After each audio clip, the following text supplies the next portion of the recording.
We're finishing up Perek Tes, and in the English Tanya is 28 on top and 40 at the bottom. Page 40 at the bottom, 28 on top. Okay, we are the third line from the top. Okay, the third line from the top of page 28 on top, 40 at the bottom, at the end of Perek Tes. The Alter Rebbe is explaining where the Nefesh Habamis is in the heart, where the Nefesh Sholakis is in the brain, and there are two kings fighting over the body.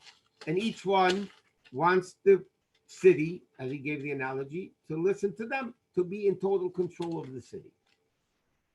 And he starts explaining the whole page what the Nefesh Sholakis wants.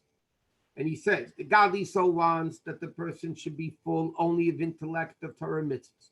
It should be full of emotions of Torah mitzvahs. And it should be so full of mitzvahs and so full of love of Hashem that it overflows to the left side of the heart to love Hashem and completely. And he says, the Nefesh Sholakis wants total control of the mind and the heart, that it should only be full of Torah mitzvahs. And no foreigner, this is what the Nefesh Sholakis wants, and no foreigner should pass through.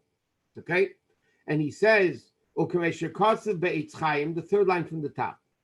Like the Eitz Chaim writes, the Arizal writes in Shar Nun Perek Gimel, but name of the Zayad, that what does it mean that it overflows to the left side?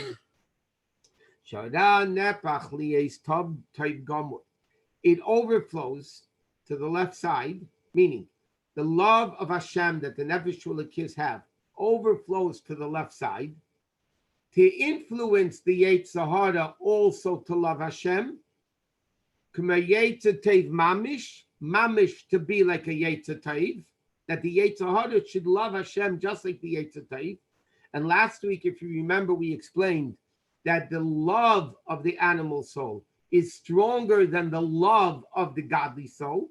So therefore, when the Nefesh Habamis loves Hashem, it's even a stronger level of love than the godly soul loving Hashem.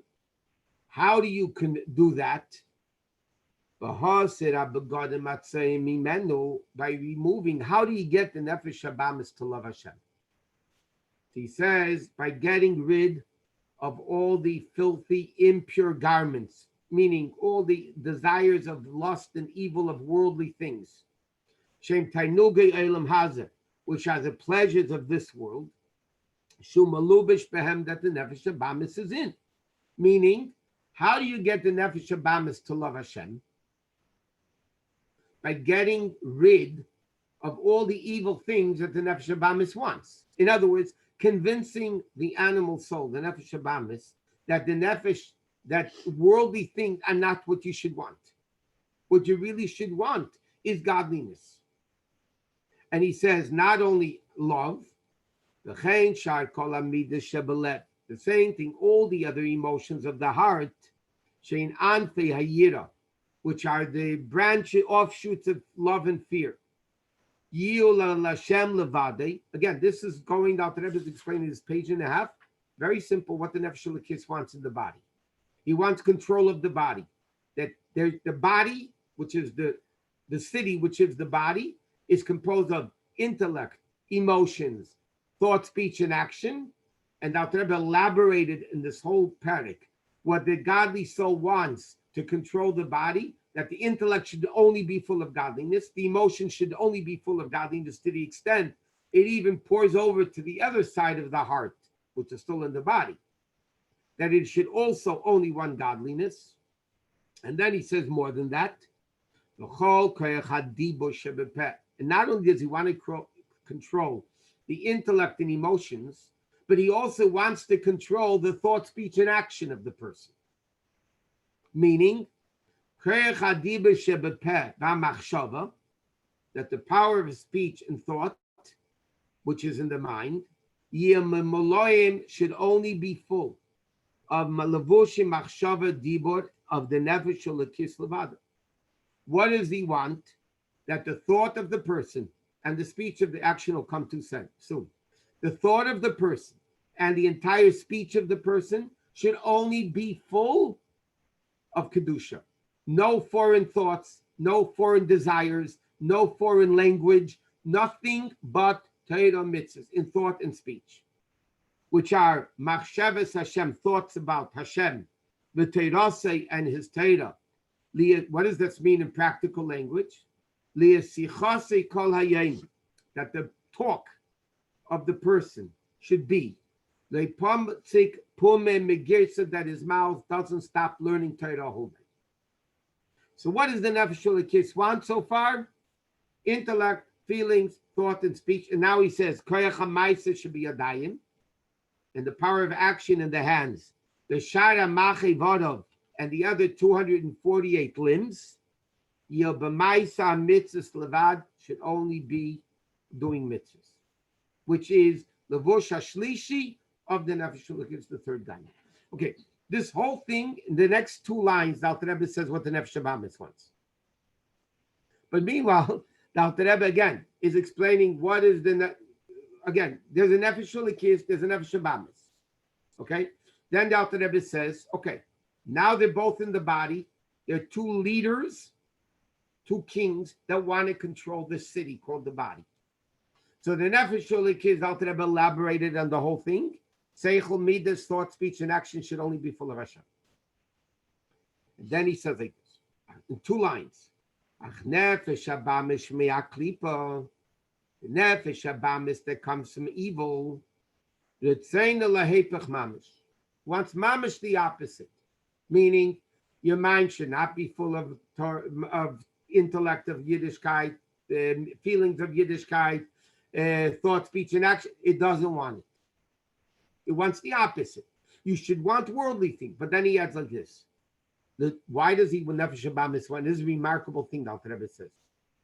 It's l'teva sa'adim, for the benefit of the person. Meaning, she is gaber olel, that the person should overcome it. Kamashal, I'm going to finish it, and then I'm going to explain this whole thing. Kamashal azena shebezeir HaKadosh. Like the parable that the Zohar gives, about this thing. What does the Zohar say? The Zohar says, what is the Yetzer Hara? He gives a mashal. There was a king that wanted to test the morals of his son, of the prince. What did he do to see how strong the morals of the son were? He hired a harlot, a prostitute, to try to convince the son, the prince, to sin with her. And he told her to put on her whole charm and everything possible to try to convince the son to sin. Now, why did the king do it? Not because he wants his son to sin, God forbid. He wants to bring out the strength of the prince's morals, that even when he's convinced by very strong forces to commit a crime, he still doesn't. And the Zohar says even more. The prostitute herself doesn't want the boy to sin because she knows he's a prince. She's hired to do a job. What is the job? Try to convince him to do evil with the best possibility you have, at the same time hoping that he doesn't listen to you. Down deep, he shouldn't listen to you. And that's what the Gemara says, Pnina and Yetzer Hara l'shem shemayim niskavna. They meant it l'shem shemayim, the Yetzer Hara. Yetzer Hara doesn't want the person to sin, but is given a job. What's the job? The job is to try to convince the person to sin, while at the same time, the person is strengthening himself not to sin. Because when the power of evil is strong, then when you win, the power of Kedusha becomes much stronger. Then the power of Kedusha becomes much stronger. The more the person is convinced to sin, and they don't, it's more teva sa'adam. That's what Alter Rebbe said. The Yetzer Hara wants for the benefit of the person. Because, like we learned, in order for good to be good, you need the existence of evil. If you cannot do evil, then good is not good. A malach has no yetzer hara. A malach can't do evil. So therefore, when an angel does good, it's not worth anything. Because he's programmed to do good. What do you want? The greatness of a Jew is that they have a yetzer hara, and the yetzer hara works full overtime and overspeed to convince the person not to sin. But the reality is, the Nefesh Habamis yetzer hara does not want the person to sin. He's just doing it to bring out the greatness of the person's ability to overcome evil. I mentioned many times in previous classes, I had a friend in yeshiva, a very chassidish guy. He's a wild guy. He went into the Rebbe. How do I know this? Because he told me afterwards. He went into the Rebbe and told the Rebbe things that he's doing. I don't know. He didn't tell me what, but things that he's doing. And the Rebbe said to him in Yechidus, you should know that your own yetzer hara is laughing at you, how foolish you are that you listen to him. It's a very powerful language, the Rebbe said. Your own yetzer hara is laughing at you for listening to him, and how foolish you are. See, if the yetzer hara want him to sin, the yetzer hara would be in full glory. The yetzer hara is laughing at the person because he doesn't want the person to sin. The yetzer hara says basically, how stupid can you be that you're listening to me? But what is the yetzer hara is doing? That's its job. L'teva sa'odem, the Alter Rebbe says. So coming back to the finalization of the Perek, there's two kings. They're fighting over the body. The Nefesh Elokis wants total control, and the Nefesh Habamis wants total control. But he's saying right away, the yetzer hara is the Nefesh Habamis total control is not for itself, it's for the benefit of man that they shouldn't listen to. Now the Alter Rebbe is going to go in the outcome of the battle in Perek Yud. He says like this in Perek Yud. V'hinei sha'adam magber nafshei Elokis. When a person makes the Nefesh Elokis strong, he strengthens it. V'nilchem kol kach ima behamis, and it fights so much with the yetzer hara, ad shemegadesh u'mevayir harashaba, that it drives out and destroys the evil in it, mecholal hasmali, from the left ventricle, meaning that's where the heart, the Nefesh Habamis is. So the person is so victorious, he actually destroys the yetzer hara. You destroy the evil within you, but the evil doesn't become good. Now I'll explain this in a second. Then he's called tzaddik she'enoi gamur, an incomplete tzaddik. Now the Rebbe is saying like this.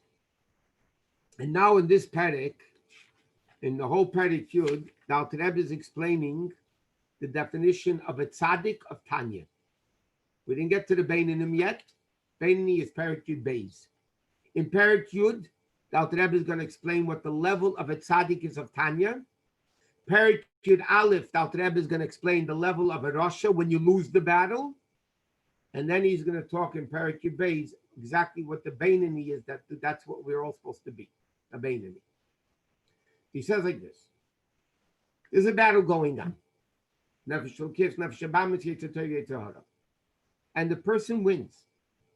And he actually destroys the evil within him. Like it says, the Alter Rebbe quoted the pasuk about David HaMelech at the beginning of Tanya. Libi cholol v'kirbi. My heart is hollow within me. And the Gemara says, what does it mean? Alter Rebbe quoted this first parak of Tanya, the Gemara in Brachos. She'ein lo yetzer hara. He doesn't have a yetzer hara. Ki hargei b'tainis, he killed it by fasting. So Alter Rebbe says, what happens when the person overcomes his yetzer hara? Not that he doesn't listen to it. That's not a tzaddik. A tzaddik, by definition, is one who kills the Yetzer Hara. He doesn't have it anymore. He got rid of it. So why isn't he a super great level of tzaddik? Because he only destroyed the evil. He didn't transform the evil to good. So tzaddik what? Tzaddik she'ena gamor, or as you're going to call it, tzaddik virali. Meaning like this. Dr. Rebbe is explaining here. He's going to elaborate on this as we go on the Perek, but to explain it first a little bit outside. A tzaddik wins the battle of the city. He gets control over the city. How does he get control of the city? He kills the enemy. He kills the enemy. He got rid of the enemy. What he didn't do, though, is turn the enemy into a friend. There's one level of destroying an enemy. There's a greater level of making the enemy work with you, work for you and with you. The tzaddik she'ena gamor, the tzaddik she'ena gamor does not reach the level of a tzaddik gamor who transforms evil to good. Even this level of tzaddik virale, you have to be born with that ability. Not every person could be a tzaddik virale. A beinoni, every person could be. The definition of a tzaddik, Dr. Rebbe said at the beginning of Tanya, is you have to be, Eve said, Berasa tzaddikim, Berasa d'shem, Hashem created you with the ability to be a tzaddik. And by the way, because somebody once asked the Rebbe, if a tzaddik has no Yetzer Hara, there's a Gemara that says the greater the person, the greater the Yetzer Hara, to make a balance. And the Rebbe explained, the Rebbe says in passing in a Sikha, the Rebbe said, what it means, a greater Yetzer Hara means from birth. If you're born with a greater neshama, you're born with a greater Yetzer Hara. But the tzaddik has the ability, not the beinoni, the tzaddik has the ability to kill the Yetzer Hara if he's an incomplete tzaddik, and if he transforms the Yetzer Hara to love kedusha, then he's called a tzaddik gomor.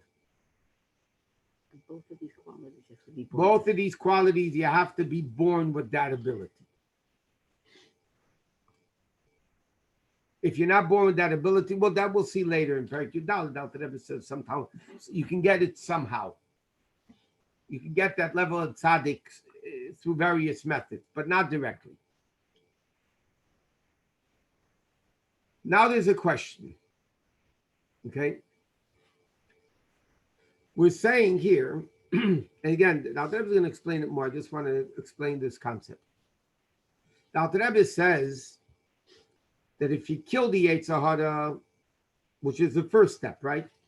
You're tzaddik she'ena gamor. When you transform the Yetzer Hara to Yetzer Tov, then you're a tzaddik gamor. Yes? So now the question is, if the Yetzer Hara is dead, how in the world can you make him good? He's dead. How you could transform him to Kedusha? We're saying a tzaddik gamor is b'chol levavcha b'shnei yitzerecha. That not only does the Yetzer Tov love Hashem, the Yetzer Hara also loves Hashem. But if you kill him, how in the world can he love Hashem? He's dead. So the Rebbe explains. The Rebbe explains in Biyurim. The Rebbe explains as follows. And now the Rebbe alluded to it, by the way, in Perek test that we just learned, but I was waiting to explain it now. When a person kills the Yetzer Hara, what it actually means is you kill the evil of the Yetzer Hara, not the. In other words, Yetzer Hara has, like you said before, just like the Nefesh Shulakis has intellect and midas and three garments. The Nefesh Habamis, he said, Zelum is Perek Vav. The Nefesh Habamis also has intellect of evil and speech and feelings of evil, thought, speech, and action of evil. When it says here about killing the evil, Dr. Rebbe said before on the fourth line from the top of the page, he says, fifth line, when you remove the evil of the Nefesh Habamis, not the Nefesh Habamis. Meaning like this. The nefesh habamis, because it's a behemoth and it's evil, the nefesh habamis loves worldly things. It loves worldly things. What is the role of and therefore it wants intellect of evil and emotion, love of evil, fear of evil, thought, speech, and action of it. That's what he wants. When we speak about killing the Yetzer Hara, it does not mean literally killing the whole Yetzer Hara. It means killing the evil of the Yetzer Hara. Like we said last time, the Yetzer Hara has an emotion of love. It has an emotion of love. Is love good or bad? It depends what you love. The Nefesh Elokis, generally speaking, loves good.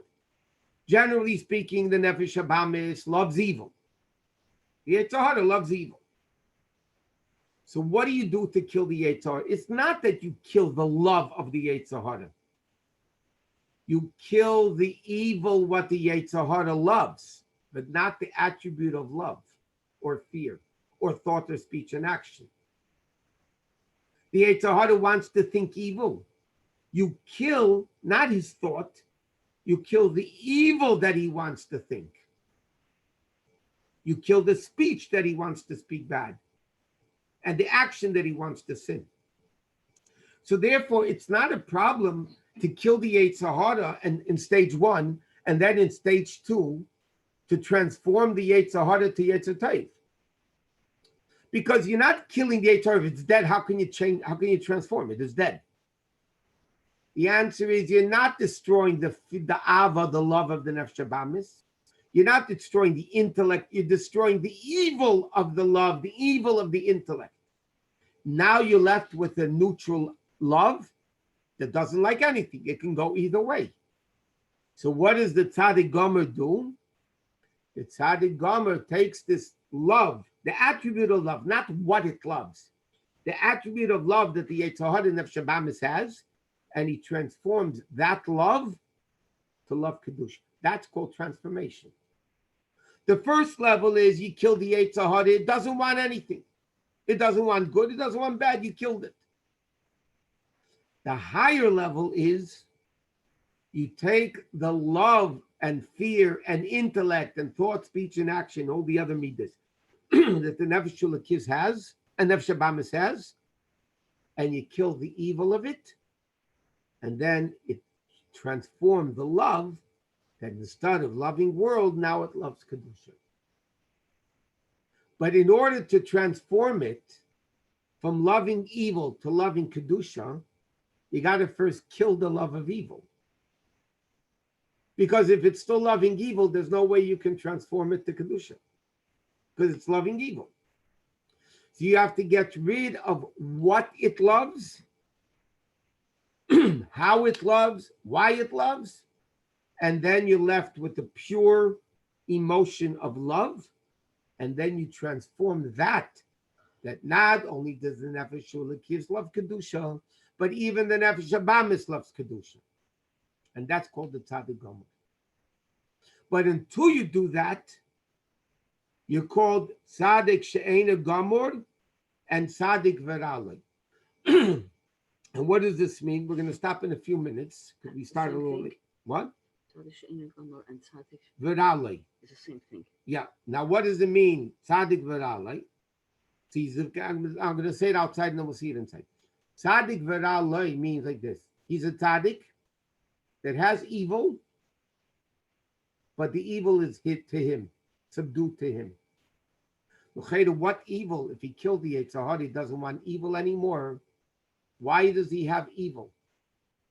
Why is it called evil? He says like this.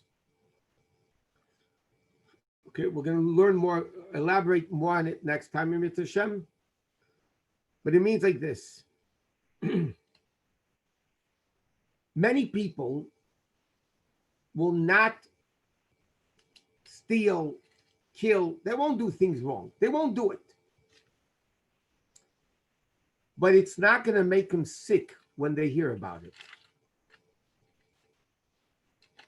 In other words, many people will not do evil. They won't want to do evil, but they don't despise evil.